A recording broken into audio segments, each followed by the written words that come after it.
नमस्कार, मैं रवि राजपूत और आप देख रहे हैं आपका पसंदीदा प्रोग्राम आपड़ू उत्तराखंड। सीएम पुष्कर सिंह धामी से मुख्यमंत्री आवास में केंद्रीय ग्रामीण विकास एवं पंचायती राज मंत्री गिरिराज सिंह ने भेंट की। उन्होंने ग्रामीण विकास, पंचायती राज एवं आवास से संबंधित प्रदेश में संचालित कई केंद्रीय योजनाओं का लागू करने के संबंध में मुख्यमंत्री से चर्चा की।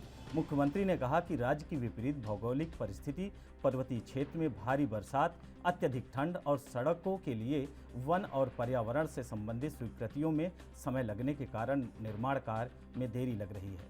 इसके लिए मुख्यमंत्री ने केंद्रीय मंत्री से प्रधानमंत्री ग्राम सड़क योजना के कार्यों को पूर्ण करने की समय सीमा मार्च 2023 तक बढ़ाए जाने की जानकारी दी।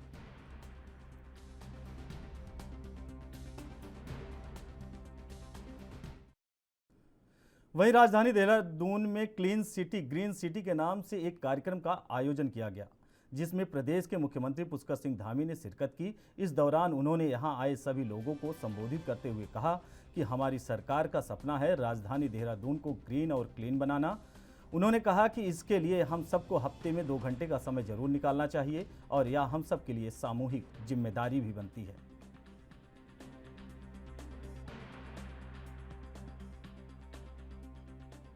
आज नगर निगम देहरादून और हमारे अन्य जो दून डिफेंस ड्रीमर्स हैं, हमारे यहाँ के जनप्रतिनिधि हैं, माननीय विधायक जी, खजानदास जी और नगर निगम के सभी हमारे लोगों ने और जो हमारे नौनिहाल हैं, बच्चे हैं, इन सभी ने आगे आकर आज एक पहल की है, शुरू की है green city clean city Doon. और ये इन्होंने पूरा संकल्प आज यहाँ पर ले रहे हैं कि इसकी आज शुरुआत हुई है और पूरे देहरादून शहर को स्वच्छ बनाएंगे, जिससे कि पूरा Dehradun clean city green city के नाम से जाना जाए और एक आदर्श रूप में स्थापित हो। इस दिशा में ये प्रयास हमारा लगातार चलता रहेगा। आज मैं सभी को बहुत बधाई देता हूँ, सबका अभिनंदन करता हूँ कि प्रातःकाल 6 बजे से सारे जो हमारे नौनिहाल हैं, हमारे पढ़ने लिखने वाले बच्चे हैं, अपनी तैयारी करने वाले, उन्होंने आगे आकर इस संकल्प को आगे बढ़ाने का काम किया है। वहीं राजधानी देहरादून के IRDT ऑडिटोरियम में उत्तराखंड पत्रकार यूनियन के प्रांतीय सम्मेलन में शिरकत करने मुख्यमंत्री पुष्कर सिंह धामी पहुंचे। उन्होंने मीडिया से बात करते हुए कहा कि पत्रकार सम्मेलन के माध्यम से पत्रकारों में आपसी समन्वय स्थापित करने और उत्तराखंड प्रदेश के जन सरोकार से जुड़े कई मुद्दों और समाज में अच्छे काम करने वालों को सम्मान होता है। वहीं उन्होंने आगे कहा कि ऐसे कार्यक्रम वक्त वक्त पर होना चाहिए।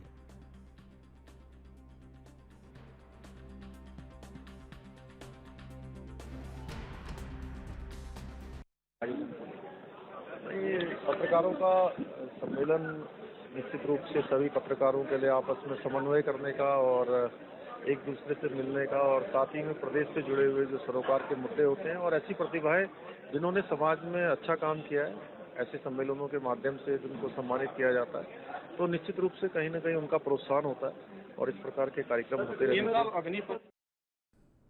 उत्तराखंड के पूर्व मुख्यमंत्री केंद्र सरकार के फैसलों के विरोध में अभियान शुरू कर दिया है। इसके तहत हरीश रावत ने देहरादून सैन्य धाम से नंगे पांव चलकर इस अभियान की शुरुआत की। हरीश रावत ने सोशल मीडिया पर एक वीडियो जारी करते हुए कहा कि लाखों लोग विरोध कर रहे हैं, ऐसे फैसलों का हम भी विरोध करेंगे।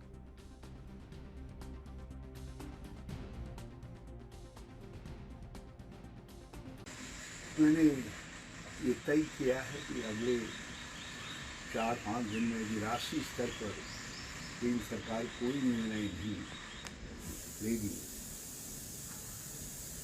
तो मैं हजारों लाखों लोगों की कतार में सम्मिलित होऊंगा जो संघर्षरत होंगे सरकार के इरादे को बदलने के लिए।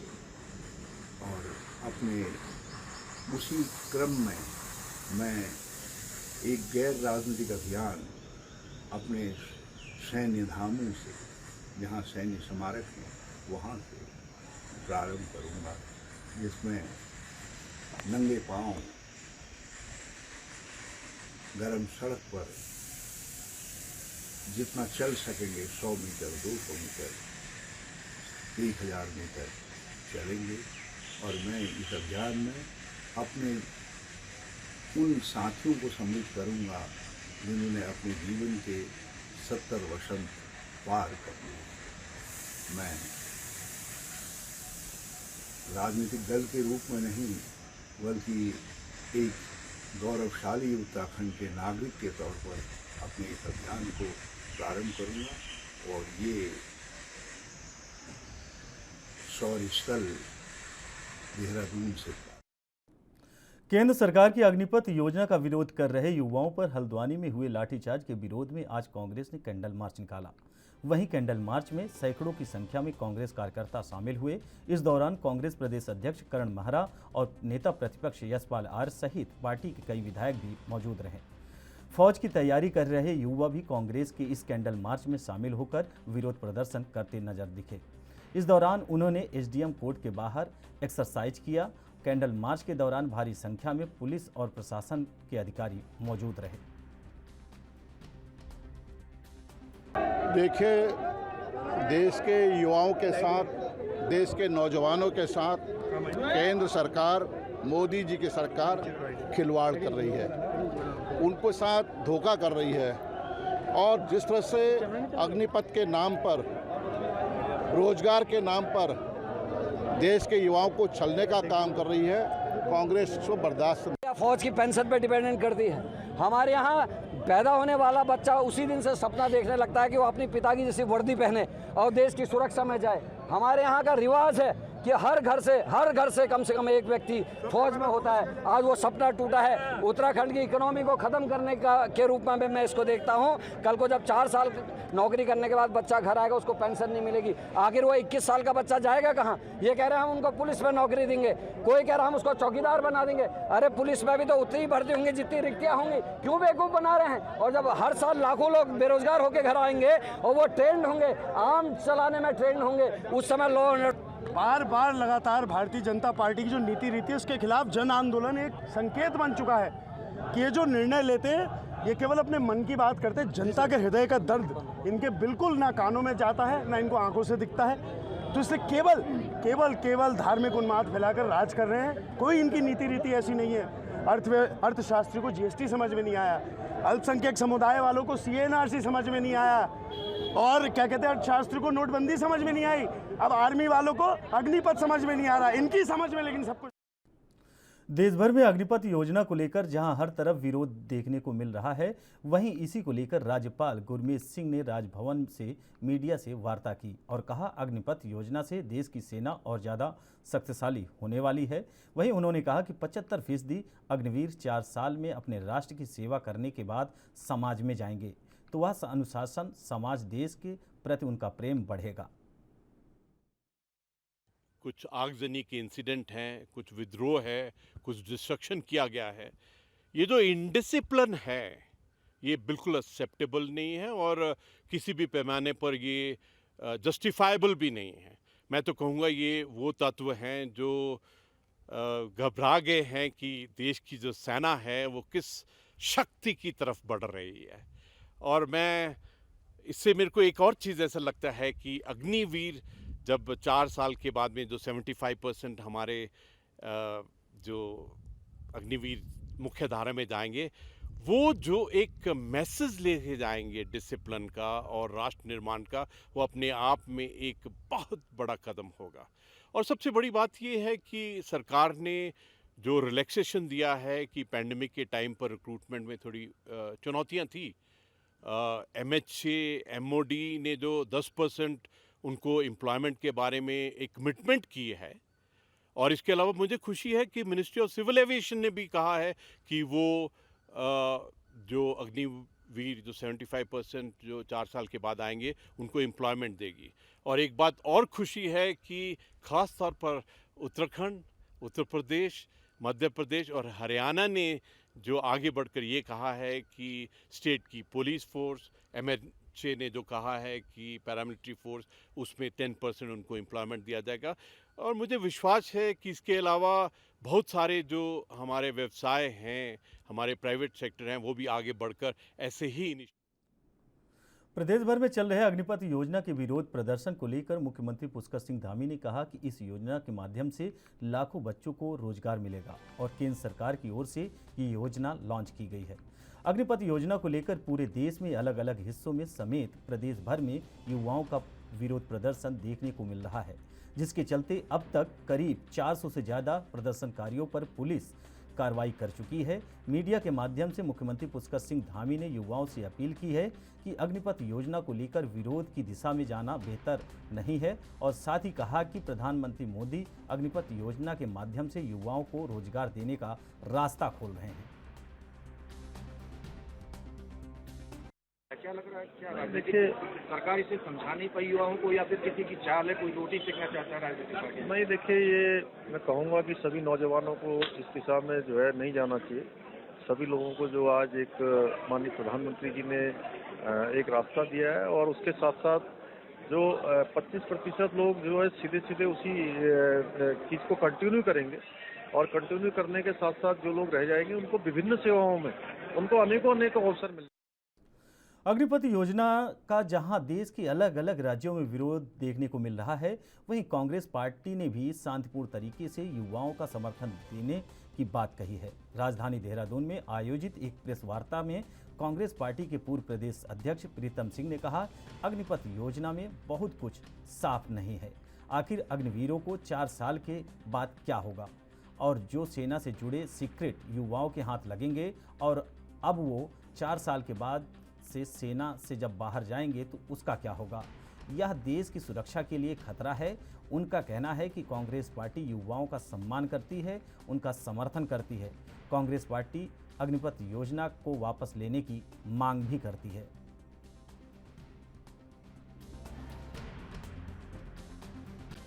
देखिए, मैं बड़ा स्पष्ट करना चाहता हूँ, आज प्रेस वार्ता के माध्यम से हमने जो अग्निवीर जो ज्वलन समस्या उसके परिप्रेक्ष्य में अपनी अपनी बातें की। हरीश रावत जी हमारे वरिष्ठ नेता हैं, उन्होंने कहा है कि मैं पदयात्रा करूंगा तो सब लोग उसमें सम्मिलित होंगे। आज का जो कार्यक्रम है वो हल्द्वानी के अंदर हो रहा है, हमारे बहुत सारे विधायक साथी उसमें सम्मिलित होंगे। लेकिन उन्होंने कहा ये व्यक्तिगत होगा, राजनीतिक नहीं होगा, 70 साल से ऊपर वाले उनके साथी साथ बनाएंगे। देखिए ये बात दिगर है कि उन्होंने इसको राजनीतिक बैनर के तहत उठाने का के लिए मना किया है, लेकिन जो कई लोग हैं जो प्रतिभाग कर रहे हैं। लगातार अतिक्रमण पर चल रहे सरकार के चाबुक से अब जंगलों में भी बनी मजारें और मस्जिद भी अछूती नहीं रह पाएंगी। बता दें कि मुख्यमंत्री पुष्कर सिंह धामी ने ये साफ कहा है कि अतिक्रमण जहां भी होगा, जिस स्वरूप में होगा, उसे हटाने के लिए अधिकारियों को सख्त निर्देश दिए गए हैं। बता दें कि वन विभाग अपनी परिधि में बने मंदिर और मजारों को चिन्हित कर रहा है, जिससे समय रहते क्षेत्र के अतिक्रमण मुक्त करवाया जा सके।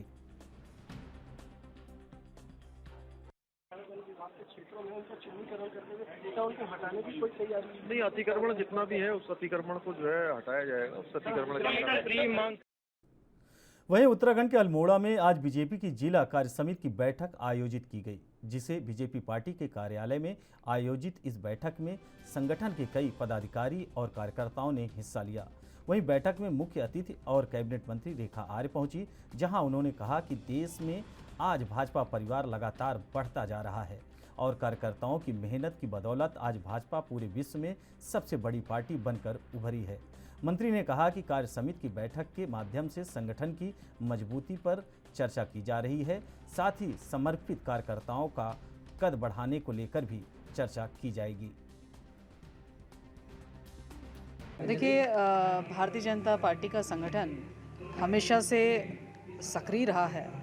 जब हमारे जनप्रतिनिधि 2 हुआ करते थे और आज हमारे जनप्रतिनिधि केंद्र में 302 से लेकर राज्यसभा में 100 से ऊपर की संख्या में हम लोग हैं, तो संगठन निरंतर अपना काम करता रहा है, जिसका प्रतिफल है कि आज हम इतनी बड़ी संख्या में कह सकते हैं देश का नेतृत्व के अलावा पूरे विश्व भर में जो है भारतीय जनता सबसे बड़ी पार्टी के रूप में स्थापित है।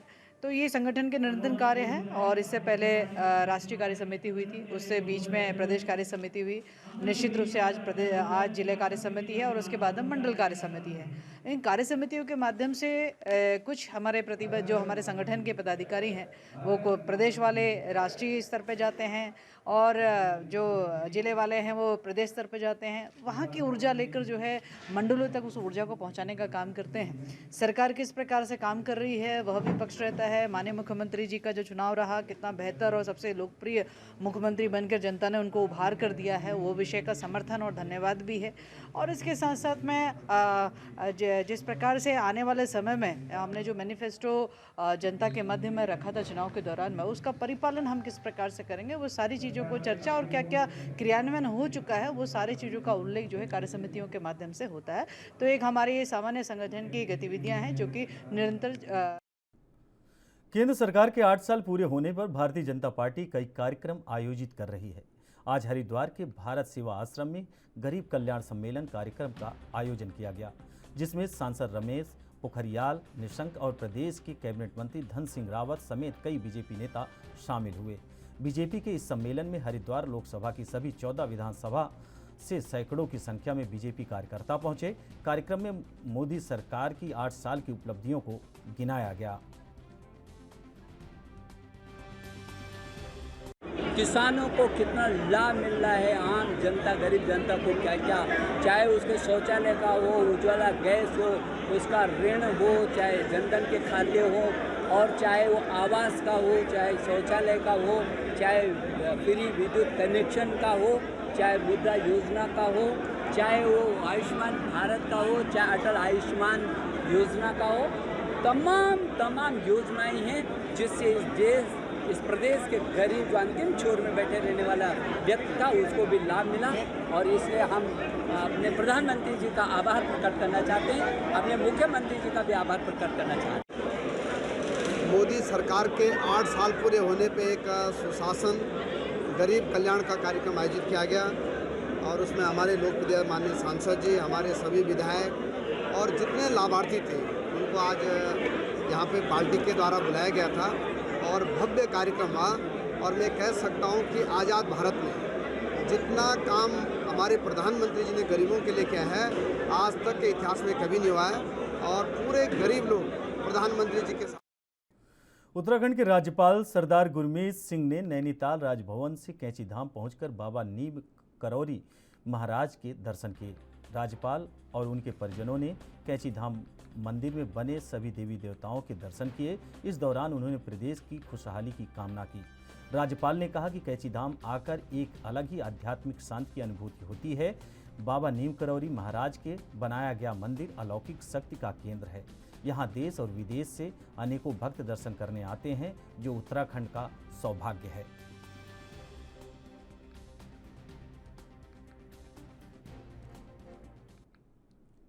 अग्निपथ योजना का पूरे देश में विरोध हो रहा है। वहीं 2 दिन पहले प्रदर्शन कर रहे युवाओं पर जिस तरह से लाठीचार्ज किया गया था, उसके विरोध में आज हल्द्वानी के पंत पार्क में कांग्रेस पार्टी के कार्यकर्ताओं ने उपवास रखा। उपवास कार्यक्रम के दौरान कांग्रेस प्रदेश अध्यक्ष करण महरा, नेता प्रतिपक्ष यशपाल आर्य और विधायक सुमित हृदय सहित कई नेता मौजूद रहे। उन्होंने केंद्र सरकार पर युवाओं के भविष्य के साथ खिलवाड़ करने का आरोप लगाया। वहीं उन्होंने युवाओं पर लाठीचार्ज करने वाले दोषियों पर कड़ी से कड़ी कार्रवाई करने की मांग की।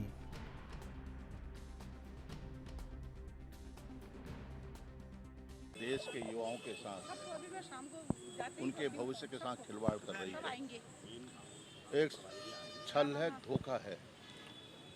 और जिससे अग्निपथ को लेकर हमारे युवाओं ने हल्द्वानी में हो, नैनीताल में हो, पिथौरागढ़ में हो, टिहरी में हो, पौड़ी में हो और पूरे देश भर में शांतिपूर्ण तरीके से प्रदर्शन किया और पुलिस प्रशासन द्वारा सरकार की सह पर उन पर हमला होता है, उनको लाठीचार्ज किया जाता है, बर्बरतापूर्वक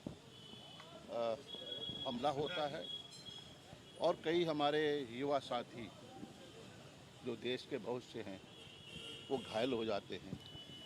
और उसी को लेकर कांग्रेस ने हमने युवाओं से भी कहा है, अपने साथियों से कहा है कि शांतिपूर्ण तरीके से प्रदर्शन। साल से पसीना बहा रहे हैं, मेहनत कर रहे हैं, एक्सरसाइज कर रहे हैं, दौड़ रहे हैं। आपने भी देखा सड़कों में दौड़ते हुए। हाल ही में एक बच्चे का मैसेज वो भी आया था, वीडियो जारी हुआ था, जो दौड़ रहा था और लोग तारीफ कर रहे थे। इस तरीके से कई हजारों लाखों लड़के तैयारी कर रहे थे, उनकी आशाओं में पानी फिर गया है। हमारी ये मांग है कि जो बच्चे एजिटेशन कर रहे हैं उनके संग सही से हैंडल किया जाना चाहिए था, और कांग्रेस ने कहा भी था कि हम उनको नेतृत्व भी प्रदान करेंगे ताकि कोई राष्ट्रीय संपत्ति को नुकसान ना हो। उसके बावजूद जिस तरीके से उनको मारा पीटा गया, बच्चों ने जान बचाने के लिए नहर में अपने कूद मारी है, जो मैं देख रहा था, जो बहुत ही अफसोसजनक है। हम इन सब चीज़ों को लेकर आज दिन भर का हमारा उपवास की मांग करते हैं। आज आप लोग भी यहाँ उपवास कर रहे हैं? नहीं, देखिए, कांग्रेस तो अहिंसा में विश्वास करती है, तो अगर इन बच्चों के द्वारा कोई हिंसा करी गई होती तो पुलिस का कोई एक्शन समझ में आता। बच्चे शांतिपूर्वक मार्च कर रहे हैं और दौड़ा कर उन्हें पीटा जा रहा है, सड़क पर लिटा के मारा जा रहा है। और ये वो बच्चे, होनहार बच्चे, जो देश के लिए सर्वोच्च बलिदान देने को इतनी मेहनत करते हैं। सुबह भागते हैं, दोपहर को भागते हैं, शाम को भागते हैं, फिजिकल फिटनेस पे फोकस करते हैं, पढ़ाई में होनहार होते हैं। ऐसे बच्चे अगर सड़कों पे नैनीताल के अल्मोड़ा में नगर पालिका से 2019 में नगर के भवन मानचित्र को तत्कालीन जिलाधिकारी द्वारा जब्त किए गए थे, जिसको लेकर नगर पालिका ने हाई कोर्ट के दरवाजे खटखटाए, जिसमें कोर्ट ने शहरी विकास सचिव को इसकी निस्तारण के आदेश दिए। अब वर्तमान में सचिव द्वारा नगर पालिका के जब्त किए गए मानचित्र को वापस लौटाने के आदेश जिला प्रशासन को दे दिए हैं।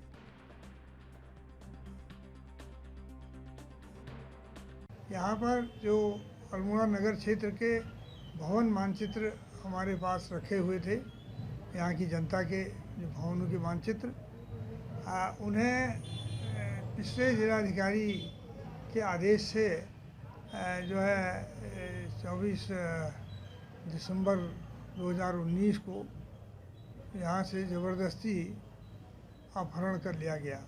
हमारे द्वारा उसका विरोध किया गया कि ये आपके अधिकार क्षेत्र से बाहर की बात है, लेकिन वो नहीं माने। फिर उसके बाद ये मामला हमने माननीय न्यायालय में प्रस्तुत किया। माननीय न्यायालय ने सचिव महोदय शहरी विकास को आदेश किया कि इसमें आप निर्णय लें। सचिव शहरी विकास ने आदेश दिया कि जिलाधिकारी नगर पालिका के कार्यों में हस्तक्षेप नहीं कर सकते हैं, केवल उसी स्थिति में हस्तक्षेप हो सकता है जब किसी का जीवन संकट में हो या नगर पालिका के द्वारा बहुत भारी गंभीर चूक की गई हो, तभी जिलाधिकारी के द्वारा हस्तक्षेप किया जा सकता है। और उसके बाद भी जब फाइलें वापस नहीं हुई तो हमारे द्वारा बार बार शासन को लिखा गया, और ये बहुत सुखद अवसर है कि मुझे कहने में खुशी है कि वर्तमान जिलाधिकारी जी ने जो है वो आदेश किया है कि ये फाइलें नगर पालिका को वापस।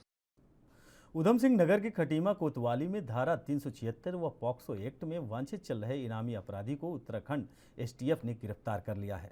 बता दें कि एसटीएफ ने वांछित अपराधी को नैनीताल जिले के भीमताल थाना क्षेत्र से गिरफ्तार किया है। दरअसल खटीमा कोतवाली में धारा 376 व पॉक्सो एक्ट में वांछित चल रहे 10,000 के इनामी अपराधी करण भारती को एसटीएफ उत्तराखंड की टीम ने भीमताल थाना क्षेत्र से गिरफ्तार कर खटीमा कोतवाली पुलिस को सुपर्द कर दिया है। आरोपी करण भारती पर फरार होने के चलते पुलिस ने 10,000 का इनाम घोषित किया था। वहीं आरोपी पिछले 2 वर्षों से नैनीताल जनपद के भीमताल क्षेत्र में रह रहा था।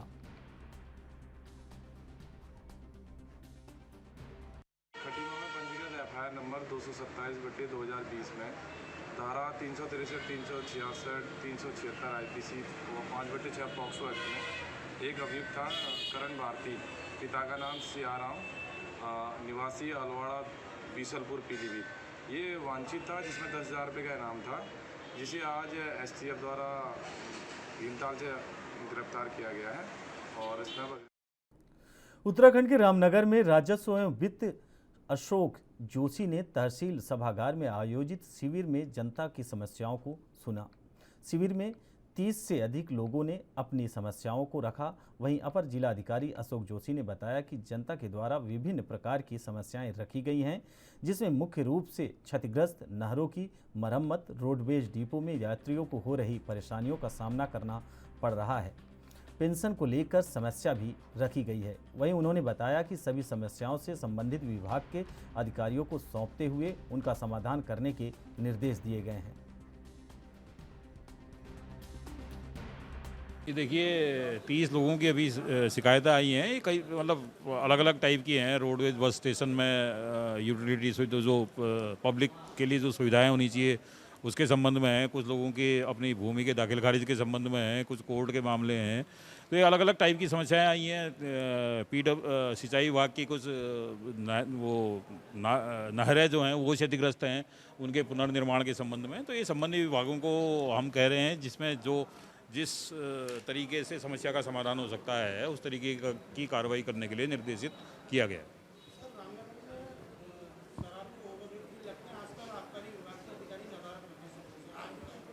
अच्छा, वैसे अभी तक कोई शिकायत तो मेरे पास नहीं आई है। आप ये संज्ञान में डाल रहे हैं तो इसका तरीका तो यही है कि औचक छापेमारी की जाए और तभी, और उसमें भी पेनल्टी का प्रोविज़न भी है एक्साइज डिपार्टमेंट में। तो मैं जो इंस्पेक्टर हैं और जो इनके जिला आबकारी अधिकारी हैं उनको निर्देशित करता हूँ, तो शीघ्र ही इसमें छापेमारी की कुछ वहीं उत्तराखंड के ऋषिकेश कोतवाली क्षेत्र में बुजुर्ग से चैन स्नैचिंग और लड़की से छेड़छाड़ और स्कूटी चोरी कर पुलिस की नोक झोंक के दम पर करने वाले शातिर बदमाश को पुलिस और एसओजी देहात की टीम ने गिरफ्तार कर लिया है। वहीं आरोपी के कब्जे से बुजुर्ग से छीनी गई चैन, एक स्कूटी और एक मोटरसाइकिल बरामद की गई है। आरोपी पहले भी चोरी, मारपीट और अवैध रूप से हथियार रखने के जुल्म में जेल जा चुका है। एक घटना हुई थी कि एक बूढ़ी माताजी जा रही थी उन अपने नाती पोतों के साथ में, रेलवे ट्रैक के पास से उनकी चेन लेके एक अभियुक्त भाग गया था। इसके पीछे पूरी थाना पुलिस और चौकी लगी थी। काफ़ी मेहनत के बाद मुलजिम के बारे में पता चला कि ये फला अभियुक्त है जो पहले भी इस तरीके की कई घटनाएं कर चुका है, जो चोरियों की घटनाओं में भी लिप्त रहा है। इसके पीछे जब पुलिस पार्टियां लगी थी तो कल पुलिस पार्टी को इसकी गिरफ्तार करने में सफलता मिली। इसको गिरफ्तार किया और इसके पास से जो लूटी गई चेन थी वो बरामद हुई। पूर्व में इससे पूछताछ पर इसने बताया और इससे बरामद हुआ जो पूर्व में इसके द्वारा एक मोटरसाइकिल और एक स्कूटी चोरी की थी वो भी बरामद है। लड़की से छेड़छाड़ और पुराने आपराधिक इतिहास की जानकारी भी सामने आई है। इसके पूर्व में एक अभी कुछ समय इस घटना के बाद इसकी एक लड़की की छेड़छाड़ में भी ये नामजद हुआ था। तब इसके इन अपराधों के बारे में जानकारियां नहीं थी। अब इसके पूर्व आपराधिक इतिहास को भी खंगाला जा रहा है और इसके बारे में और भी जानकारियां एकत्रित की जा रही हैं और भी जो जानकारियां एकत्रित होंगी उसके आधार पर भी कार्रवाई की जाएगी। 7 मुकदमे इसके ऊपर पंजीकृत हैं पहले से। पूर्व में जो अभियोग पंजीकृत हैं वो सब इसी प्रकार के हैं, छोटी चोरी करने के थे, लेकिन अब ये मोटरसाइकिल चोरी करना और ये सब ये नहीं। फिलहाल इस बुलेटिन में हमारे साथ इतना ही। बाकी खबरों से जुड़े रहने के लिए देखते रहिए एएनबी न्यूज़। नमस्कार।